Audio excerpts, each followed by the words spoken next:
የአብይ አህመድ የስልጣን ዘመን እየረዘመ ነው።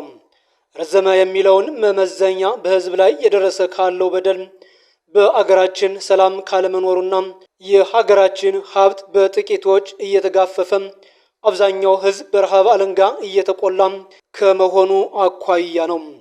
በዚህ ጽሑፍ በጣም አጭር በሆነ መንገድ የአክራሪ ኦሮሞ ገዢ ቡድን ቁንጮ የሆነው አብይ አህመድ እንዴት ወደ ስልጣን እንደመጣ፣ አስተዳደሩ ምን አይነት እንደሆነ፣ እንዴት በስልጣን ላይ እየቆየ እንደሆነ፣ የወደፊቱ ምን እንደሚመስልና መጨረሻም ምን ሊሆን እንደሚችል ተተንትኗል። በማጠቃለያም የአብይ አህመድ መጨረሻ እንደ ሃንጋሪው ቪክተር ኦርባን ነው ወይንስ እንደ ሶሪያው በሽር አልአሳድ የሚለው ተመላክቷል። ቪክተር ኦርባን በህዝብ ድምፅ ተሸንፎ ስልጣኑን ያስረከበ የሃንጋሪ አምባገነን ነበረ።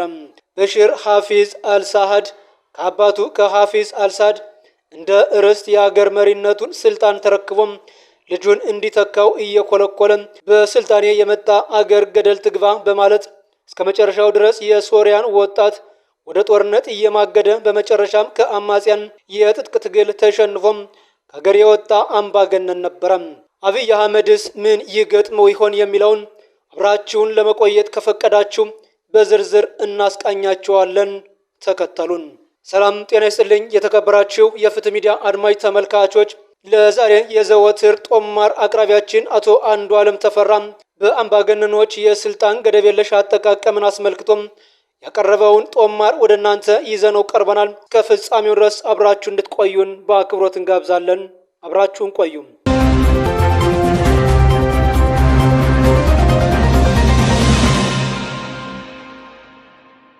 በየካቲት ወር 1976 ዓመተ ምህረት ኢትዮጵያ ህዝብ በአንድነት ወጥቶ የስርዓት ለውጥ ለማድረግ ተነቃነቀ።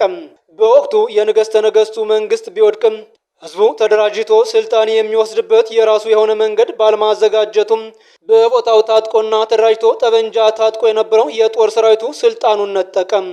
ከዚያ ጊዜ ጀምሮ እስካሁን ድረስ ላለፉት 52 ዓመታት አገራችን ውስጥ በሚሊዮን የሚቆጠር የተገደሉበት፣ በዚህ ልክ ደግሞ የተሰደዱበት፣ በዚያ ልክም የደህዩበት ሀቅ ነግሷል። በዚህ ወቅት የኢትዮጵያውያን እሴት የነበረ ራስን የወገን አካልና የአገር ባለቤት አድርጎ የማሰብ እምነቱ ቀረና በግለሰብ የራስን ህልውና መጠበቅና ውሎ ለማደር መጨነቅ ቦታውን አፈራግጦ ያዘም። ይህንን ሁነት በሚመለከት ለወደፊት ብዙ ጥናት የሚደረግበትና ምሁራን የሚጨነቁበት ይሆናል። እኛ ደግሞ አሁን በሂደቱ ውስጥ ያለን ለምን እንደሆነ ከመመርመር ይልቅ የዛሬን ለማለፍ የራሳችንን ስንሯሯጥ እንገኛለን። አብዛኞቻችን ማለቴ ነው። ለምንድነው በ1976 ዓመተ ምህረት የሽግግር መንግስት ቢያንስ እንኳን ጊዜያዊ ህዝባዊ መንግስት ያልተቋቋመው? ከዚያ ወዲያስ ወቅቱ የጠበቀ የሽግግር መንግስት ለማቋቋም አመች ሁኔታዎች አልተፈጠሩም ወይ? ለምን ከተፈጠሩስ ለምን አልተጠቀምነባቸውም? የሚሉ ጥያቄዎችን ወደፊት ይነሳሉ። አሁን እንዲሁ በወታደር ጠበንጃ የመጣው የመንግስት ኃይለማርያም አረመኔ መንግስት ተከትሎ ሀገራችንን ቁልቁል ወደ ተሳሳተ መንገድ እያስገባና ከመደብ ትግሉ ወደ ኢትዮጵያ በብሔር ጭቆና መንዝሮ ከፋፋይ ወደሆነ አጥፊ ስርዓት የወሰደው ራሱን የትግራይ ህዝብ ነጻ አውጪ ግንባር ብሎ የሚጠራው ዘረኛ ቡድን ስልጣኑን ጨበጠ። ይህ በዘር የተከፋፈለና በሙስና የተሞላ የአድሎ ስርዓት በመቃወም የኢትዮጵያ ህዝብ አትከፋፍሉም ብሎ በአንድነት ተነሳ። በዚህም ጊዜ እንደ 1976 ዓመተ ምህረቱም እምቢ ብሎ ከተነሳ ህዝብ እንጂ የዚሁ ገዥ ቡድን አካል የሆነ ጥቂት ግለሰቦች መጥተው ስልጣኑን ጨበጡ። ህጋዊ ባልሆነ መንገድ ወደ ስልጣን የመጣ አካል ውሎ አድሮ ስልጣኑን አንድ ግለሰብ ሰብስቦ ይወስደዋልና አሁን አብይ አህመድ ስልጣኑን የግሉ አድርጎታል። ኢትዮጵያዊነትን በማውለብለብ ስልጣኑን ካደላደለ በኋላ የራሱን አገልጋዮች በኃላፊነት ከየቦታው አስቀምጦም ኦሮሞ ሆነ ከዚያም ስልጣን የግሉ የሆነ የአክራሪ ኦሮሞዎች መንግስትን መሰረተ።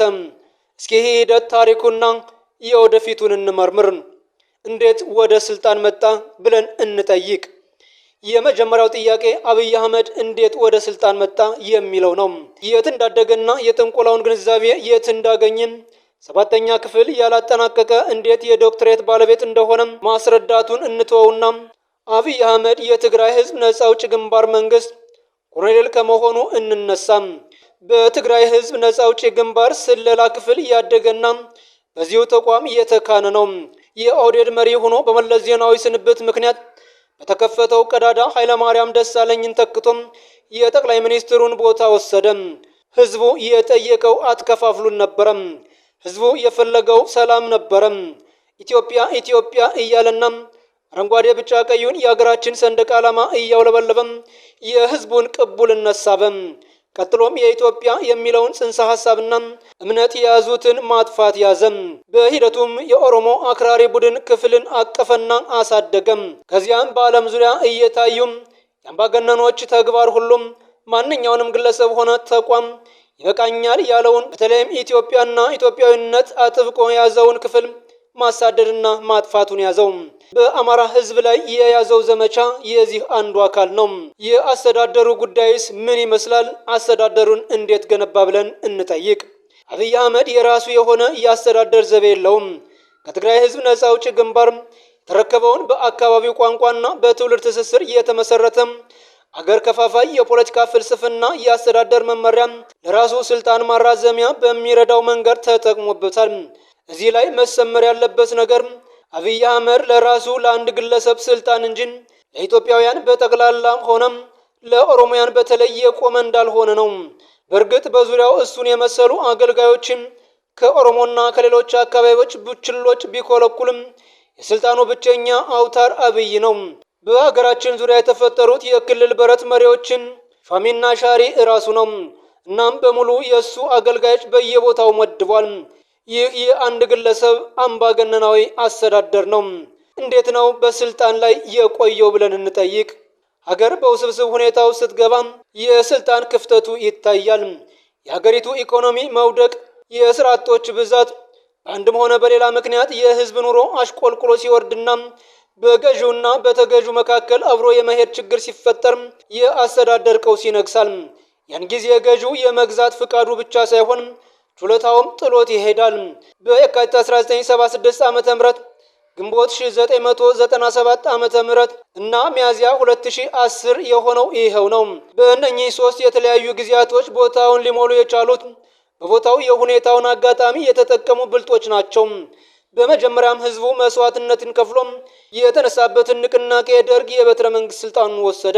በሁለተኛው ህዝቡ ልጆቹን ላንተ ጦርነት አልገብርም ብሎም በመጸበት ጊዜ መለስና ግብረአበሮቹ ክፍተቱን ሞሉት።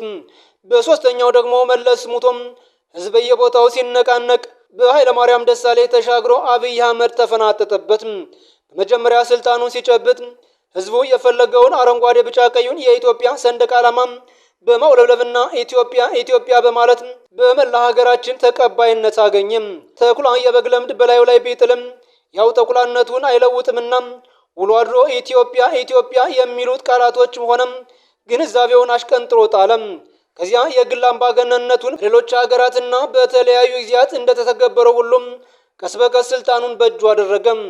እንግዲህ ከዚያ በኋላ ትርክት እየፈጠረ ሰባተኛው ንጉሥ እናቴ የጠቅላይ ሚኒስትር ትሆናለህ ብላኛለች፣ እኔን አምላክ ለዚህ የፈጠረኝ ነኝ የሚል ነበረም።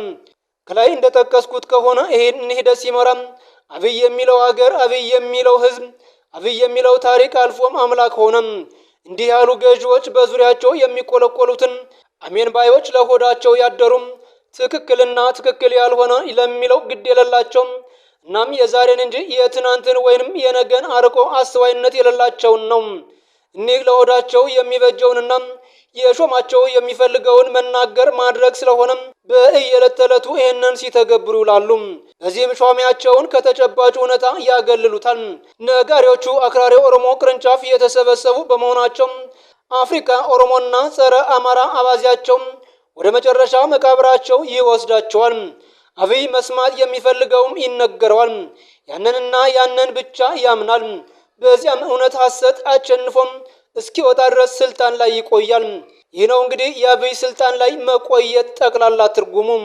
የወደፊቱ ጉዳይስ ምን ይመስላል የሚለውን ጥያቄ እንጠይቅ።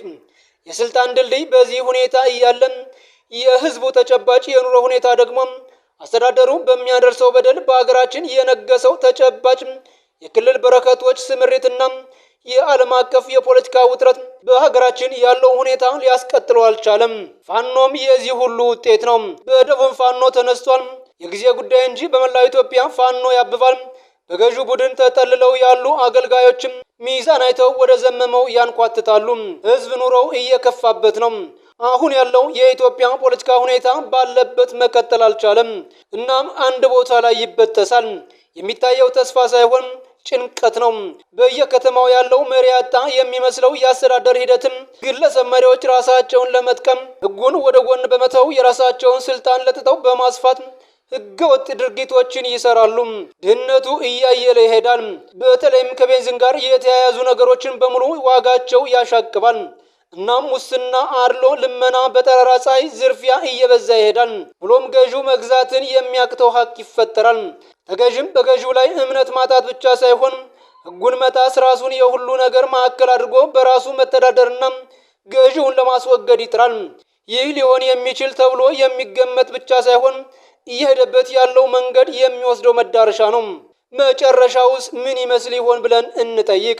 እንግዲህ ሀገር ያለ መሪና ተመሪም፣ አስተዳደርና አስተዳዳሪ፣ ህግና ህግ አክባሪም ህዝብ አስተዳዳሪዎችን የኔ ብሎ መቀጠል አይችልም። የንጉሠ ነገሥቱ የመጨረሻ ውድቀት የነገረን ይሄንኑ ነው። የደርግም መጨረሻ ያው ነበረም። የትግራይ ህዝብ ነጻ አውጪ ግንባርም ያንኑን ነበር እየተከተለው። አሁንም በዚያ ሁኔታ ላይ ነን። አይቀሬው ታሪክ መደገሙ አይቀርም። ነገር ግን ይህ አይቀሬ ታሪክ ምን ይመስላል ነው ትልቁ ጥያቄ። አብይና ቁንጮ የሆኑት የኦሮሞ አክራሪ ገዥ ቡድን አባላት የጋፈፉትን የህዝብ ገንዘብ እስካሁን ብዙ እንዳስወጡና አረመኔው መንግስቱ ኃይለማርያም መሳሪያ ልግዛ ብሎም የሀገራችንን ገንዘብ አሟጥቶ እንደፈረጠጠም ይዘው ይፈረጥጡ ይሆን ወይም ተሸንፈናል ብለው ስልጣን ያስረክቡ ይሆን? እዚህ ላይ ህጉም እኔ፣ ሀገርም እኔ፣ ዶክተሩም እኔ፣ የነጋዴ መሪም እኔ፣ የሃይማኖት አዋቂም አባትም እኔ ከሚል አምርሮ ይሄንን ያስባል ብሎ መገመት ያስቸግራል። ይልቁንም እኔ አምላክ ነኝ እና ምን ያልኩትን አድርጉ የሚል ትዕዛዝ በመስጠት ብዙ የሀገራችንን ወጣቶች በጦርነት የሚማግር ሊሆን ይችላል። ግራም ነፈሰ ቀኝ ነፈሰም ቀኑ እየደረሰ ነው፣ እየተቆጠረም ነው፣ መውደቁም የማይቀር ነው። የተከበራችሁና የተወደዳችሁ አድማጭ ተመልካቾች ለዛሬ አቶ አንዱዓለም ተፈራ ያቀረቡልን ጦማር በዚህ መልኩ አቅርበንላችኋል። በቀጣይ በሌላ ፕሮግራም እስከምንገናኝ ጤና ይስጥልኝ።